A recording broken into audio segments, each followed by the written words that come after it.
Hello दोस्तों, आप देख रहे हो कोड डॉट। और आज की वीडियो में हम देखने वाले हैं कैसे हम अपने एपीआई से मोंगोडीबी में डेटा को स्टोर कर सकते हैं और कैसे कनेक्टिविटी बना सकते हैं। तो सबसे पहले आपको मोंगोडीबी के साथ इंटरेक्शन करने के लिए नोड.जेएस में कुछ पैकेज की जरूरत पड़ती है, उसका नाम है मोंगूस। तो सबसे पहले आपको क्या करना है, सबसे पहले आपको मोंगूस जो भी आप हमारा पैकेज है नोड.जेएस का npm का जो पैकेज है उस पैकेज को अपने सिस्टम पे इंस्टॉल कर लेना है, यानी कि अपने प्रोजेक्ट पे इंस्टॉल कर लेना है। तो उसकी कमांड होती है npm इंस्टॉल की कमांड, इंस्टॉल ही या फिर आई आप शॉर्ट फॉर्म में लिख सकते हो। यहाँ पे पैकेज का नाम लिखना है। मंगूस हमने पैकेज का नाम लिख दिया तो थोड़ी देर वेट करने के बाद ये इंस्टॉल होना शुरू हो गया और ये इंस्टॉल कंप्लीट। उसके बाद ये मंगूस पैकेज हमारे एप्लीकेशन में इंस्टॉल हो चुका है। तो अब हम देखते हैं कि इस मंगूस पैकेज के थ्रू हम डेटाबेस को कैसे कनेक्ट कर सकते हैं। तो उसके लिए हमें थोड़ी सी अपने डायरेक्टरी स्ट्रक्चर को सही कर लेते हैं। यहाँ पे अभी कोई भी फोल्डर नहीं बना हुआ है, तो सबसे पहले हम यहाँ पे एक फोल्डर बनाते हैं जिसका नाम रखते हैं कॉन्फ़िग। तो जितनी भी कॉन्फ़िगरेशन से रिलेटेड चीज़ें होंगी उसको हम इस कॉन्फ़िग फोल्डर में रखेंगे। तो इस कॉन्फ़िग फोल्डर के अंदर हम यहाँ पे db.js नाम से एक फाइल बना लेते हैं जिसमें हम डेटाबेस की कनेक्टिविटी करने वाले हैं। डेटाबेस से रिलेटेड, कनेक्टिविटी से रिलेटेड जो भी चीज़ें होंगी वो हम इस फाइल के अंदर रखेंगे। ओके, तो हम इस फाइल के अंदर सबसे पहले तो एक कांस्टेंट बना लेते हैं मंगूस का। तो यहाँ पे मंगूस आ जाएगा, जो भी हमने मंगूस पैकेज अभी इंस्टॉल किया था उससे। ठीक है, मंगूस यहाँ पे आ गया। अब इस मंगूस के अंदर से हमें कनेक्ट करना है अपने मोंगोडीबी को। तो मोंगोडीबी में कनेक्ट करने के लिए हमें दो तीन चीज़ों की ज़रूरत पड़ती है। अभी लोकल होस्ट पे हो तो अभी मैं बहुत ब्रॉड लेवल पे नहीं जाऊंगा, तो मैं यहाँ पे बताने वाला हूँ कि आप कैसे मोंगोडीबी को कनेक्ट कर सकते हो। सबसे पहले हमें होस्ट की ज़रूरत पड़ती है, उसके बाद हमें एक पोर्ट की ज़रूरत पड़ेगी जो भी लोकल होस्ट पे रन हो रहा होगा। तो अभी सिंपली इन्हीं दो चीज़ों की ज़रूरत है। वैसे तो हमें यहाँ पर यूज़र नेम की भी ज़रूरत पड़ती है। ओके, पोर्ट एंड यहाँ पे फिर यूज़र नेम की ज़रूरत पड़ती है, पासवर्ड की ज़रूरत पड़ती है, ऐसे अलग अलग चीज़ों की ज़रूरत पड़ती है। तो हम इसमें बाद में आएंगे धीरे धीरे जब हम इसको सीखते हुए आगे चले जाएंगे। अब सबसे पहले मुझे यहाँ पे होस्ट की ज़रूरत है। जो भी हमारा होस्ट होगा, जो होस्ट होता है वो वही चीज़ होती है जहाँ पे आपका मोंगोडीबी सर्वर रन हो रहा है। तो मेरा मोंगोडीबी सर्वर सेम सर्वर पर रन हो रहा है, तो मैं यहाँ पे लोकल होस्ट लिख सकता हूँ। उसके बाद बारी आती है कि पोर्ट की। अब ये पोर्ट कौन सा है, ये पोर्ट बिल्कुल ही अलग है। हमने जो यहाँ पे पोर्ट दिया था इससे, इसका और इसका कोई लेना देना नहीं है। ये पोर्ट जो है वे मोंगोडीबी का एक्सपोज वाला पोर्ट है। जो डिफ़ॉल्ट में पोर्ट होता है वो होता है 27017। तो मैंने अभी कोई पोर्ट चेंज नहीं किया, तो मेरा पोर्ट सेम होना चाहिए। अगर आपने पोर्ट को चेंज कर दिया है तो आप अपने हिसाब से पोर्ट यहाँ पे लिख सकते हो। अभी मैंने कोई यूजर ने पासवर्ड मैंने कोई क्रिएट नहीं किया, तो मैं इन दोनों का यूज़ नहीं करूँगा। मैं सिर्फ लोकल होस्ट और इस पोर्ट का यूज़ करके मोंगोडीबी के साथ कनेक्ट करने वाला हूँ।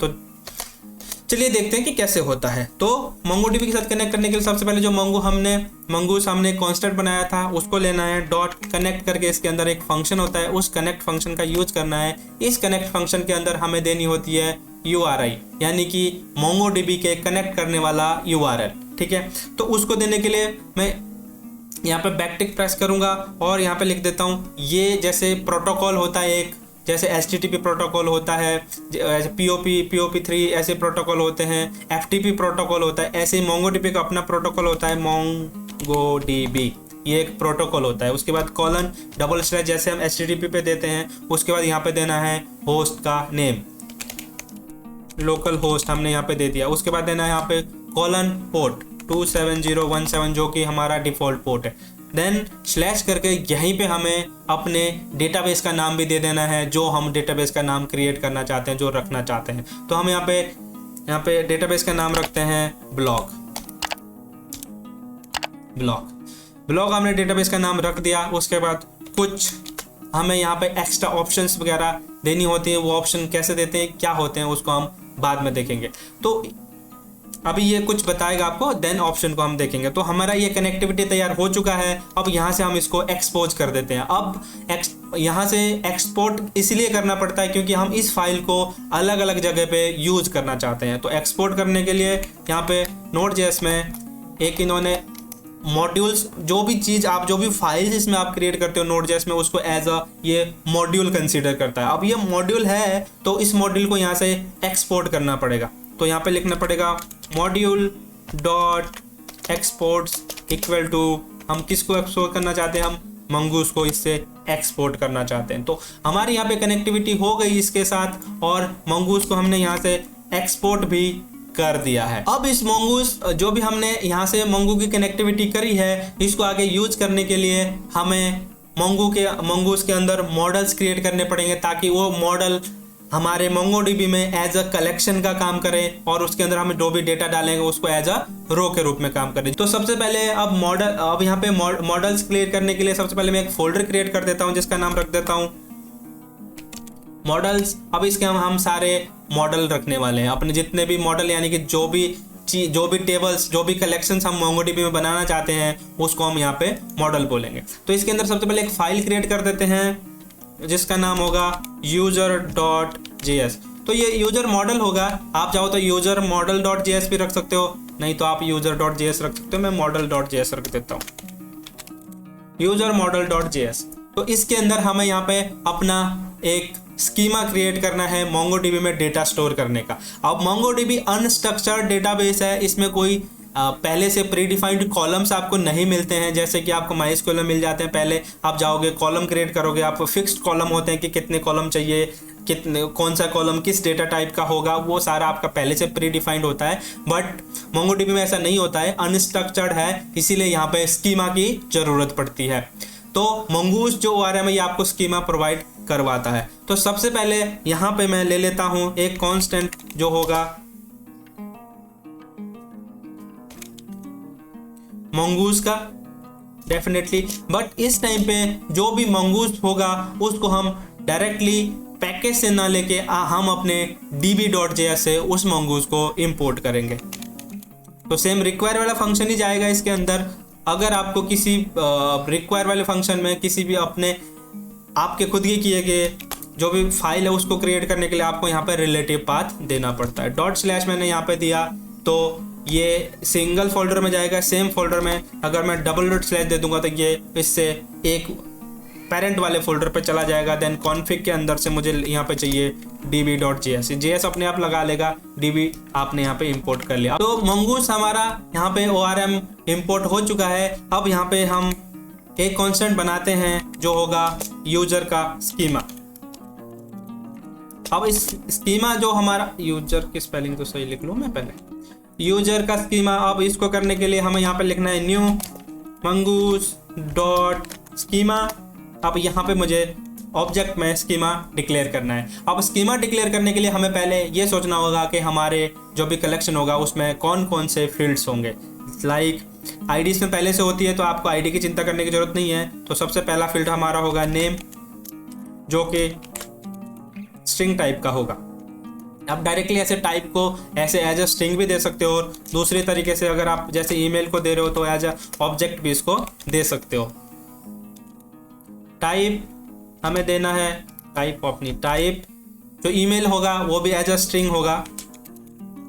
यूनिक इसका ट्रू होगा, क्योंकि हम चाहते हैं इसमें कि एक ईमेल हमारे टेबल में सिर्फ एक बार आए, इसीलिए हम इसको यूनिक बना रहे हैं। तो यहाँ पे हम थोड़ा और दे देते हैं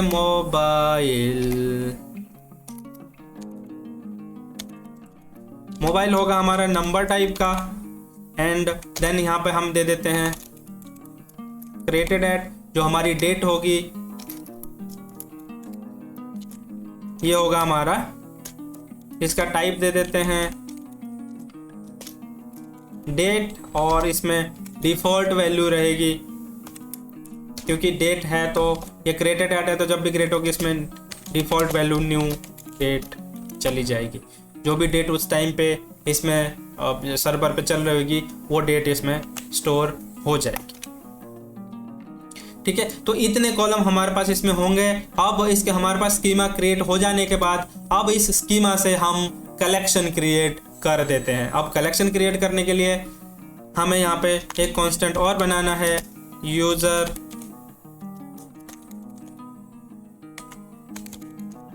कलेक्शन।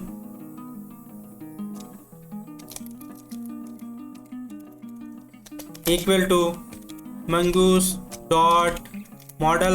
उसके बाद यहाँ पे आपको नाम लिखना है मॉडल का, क्या मॉडल का नाम होने वाला है। यहाँ पे आपको हमेशा सिंगुलर नेम का यूज करना है, ऑटोमेटिकली ये प्लूरल कर देगा बैकएंड में जब ये क्रिएट करेगा। तो यहाँ पे स्कीमा डिफाइन करना है कि आपका कौन सा स्कीमा है, किस स्कीमा के बिहाफ पे ये मॉडल क्रिएट करे।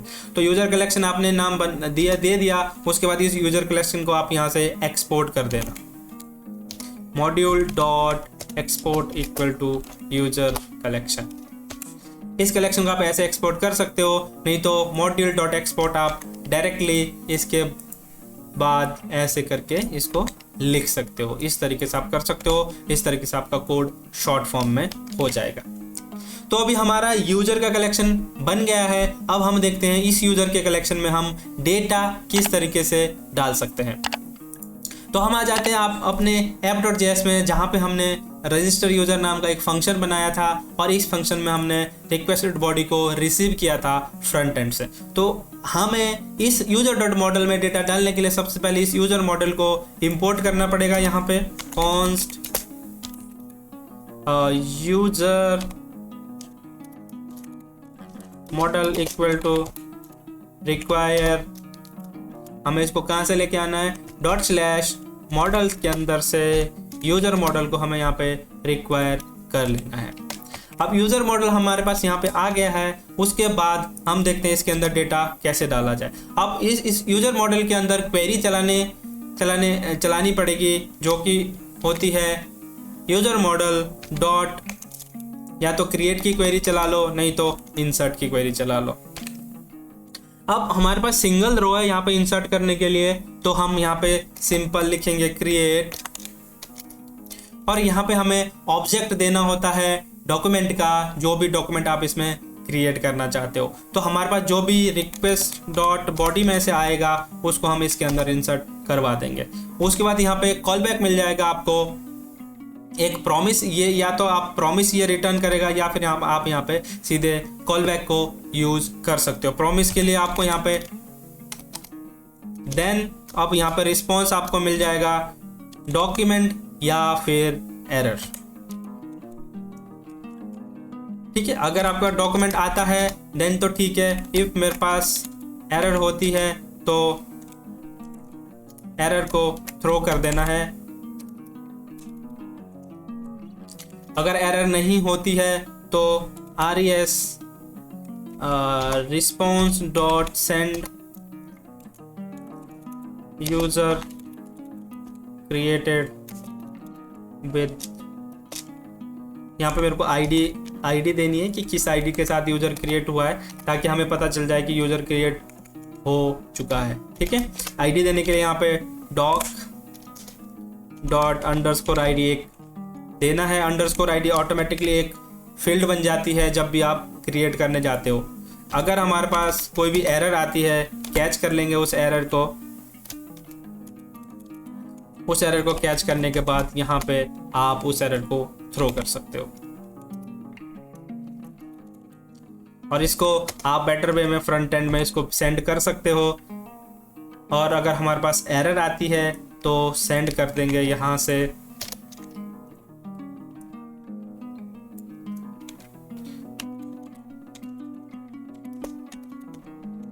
समथिंग वेंट रॉन्ग, कुछ तो गड़बड़ है, राइट।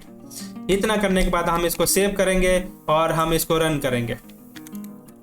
मैं इसको रन करूंगा नोडमोन के साथ, आप रन कर सकते हो नॉर्मल Node.js के साथ, node/app.js करके। और हम थंडर क्लाइंट पे जाएंगे, न्यू रिक्वेस्ट पे क्लिक करेंगे। उसके बाद यहाँ पे अपना न्यू रिक्वेस्ट लिखेंगे, local host colon 5252/register user, and इसको पोस्ट में चेंज कर देंगे। बॉडी पे हमें यहाँ पे जेसन लिखना है। अब क्या लिखना है, क्या हमारी बॉडी होगी वो डिसाइड करेगा हमारा स्कीमा में हमने ये 4 चीज़ें दे रखी है, नेम, ईमेल, मोबाइल और क्रिएटेड ऐड का डिफ़ॉल्ट डेट है। नेम, ईमेल और मोबाइल हमें यहाँ से सेंड करना है।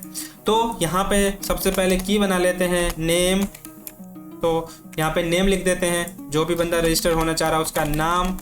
एंड यहाँ पे दूसरी हमने फील्ड बनाई थी ईमेल, सेम फील्ड का नाम लिखना है जो भी आपने यहाँ पे फील्ड का नाम लिखा है, क्योंकि हमने यहाँ पे मैपिंग नहीं लगाई अभी, उसके बारे में बाद में देखेंगे। सेम फील्ड का नाम, या यहाँ पे ईमेल हमारी हो जाएगी email@email.com। देन उसके बाद हमें यहाँ पे एक और फील्ड लिखना है मोबाइल होगा हमारा नंबर टाइप का। देन 1 2 3 4 5 6 7 8 9 10 10 डिजिट मैंने इसमें लिख दिया है। अब मैं इसको यहाँ से सेंड कर देता हूँ।